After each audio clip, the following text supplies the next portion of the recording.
Have you ever heard about Japan's nightlife? It's flashy, it's wild, and apparently it's a kind of place people fall deep into.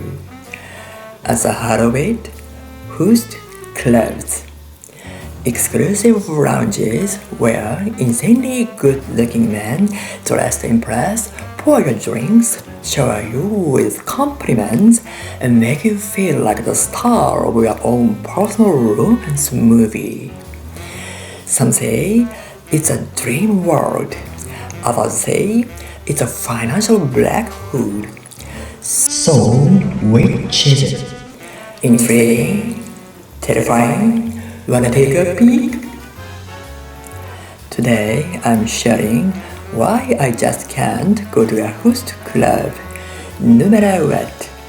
And trust me, I have my reasons.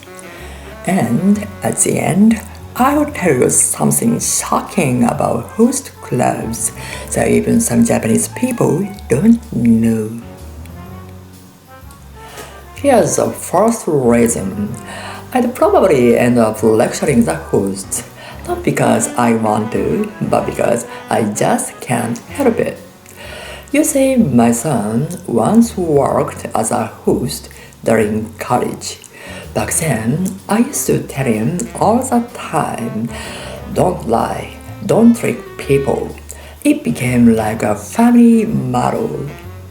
But honestly, how do you even follow the rule in the hosting world?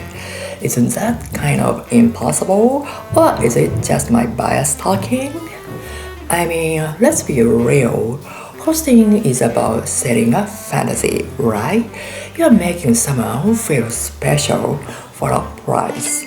So, how much of that is real and how much is just acting? Instead of enjoying my drink, I'd probably start asking awkward questions like, so, what's your plan after this? Totally not the vibe for a fun night out. So, did you know that in host clubs, customers are called princess? The idea is to make them feel special, like they've stepped into some kind of fantasy world. But are they really treating them like royalty? Because honestly, it looks more like they are treating them as walking ATMs. I mean, if these princesses are happy paying for their experience, then great.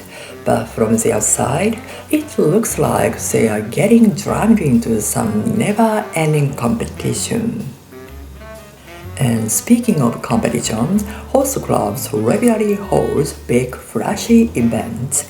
And get this, right before closing, they announce each host sales for the night on a microphone, right in front of the princesses who paid for them.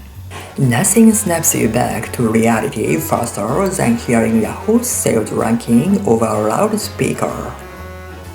And then there's the whole idea of spending money to make a host famous. Wait, so the princess is actually the producer now? Shouldn't she at least get a cut of the earnings? Yeah, no, I can't support this kind of competition. It's just not my thing. You know, have you seen how polished hosts look these days? Their skin is flawless, their makeup is on point, and their hair always styled to perfection. And speaking of hair, for some reason, hosts all have a similar hairstyle. I don't know why, but that's just how it is. Slightly long, carefree, tousled, but at least their hair colors are different. Maybe that's how you are supposed to tell them apart. And then there's a body type. Every host is so slim. They work out, stay in shape, and make sure their physique is well maintained. But not too much. Getting too muscular isn't exactly what most female customers are looking for. After all, the most popular hosts don't really have that rugged, masculine look. Instead, there's this kind of androgynous beauty, soft features, delicate charm. As for me, no makeup, barely surviving. If I stepped into a host club, I'd probably regret it instantly. Paying to sit next to a guy who looks straight out of a beauty commercial? No thanks. So, here's something I didn't know. Host clubs aren't just for men. Apparently, female hosts are on the rise. And get this, she became a host just 3 years ago, and in 2024 alone, she made over 300 million yen. 1 year, 300 million. That's insane. Some hosts work their entire careers and never come close to that. Her name is Nia Amatsuka. She openly identifies as female and she only dates women.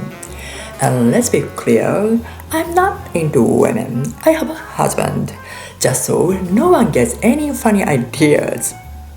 But honestly, I kind of get it. She looks like a little princess on a white horse, sharp suit, perfect hair, effortless charm. I mean, if a woman like her called someone princess, I bet younger girls would be thrilled. And now I'm thinking, does this mean I could actually go to a host club? Wait, is this how it starts? Is this the infamous rabbit hole? Crowds and blasting music, instant headache, nausea. Yeah, maybe the countryside is where I belong after all. So yeah, no matter how I look at it, I just can't go to a host club. Too many reasons, too many risks.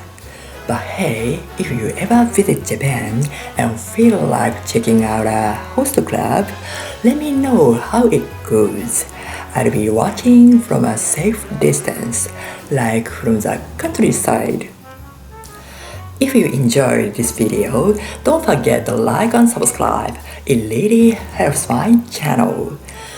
Thanks for watching and I'll see you next week.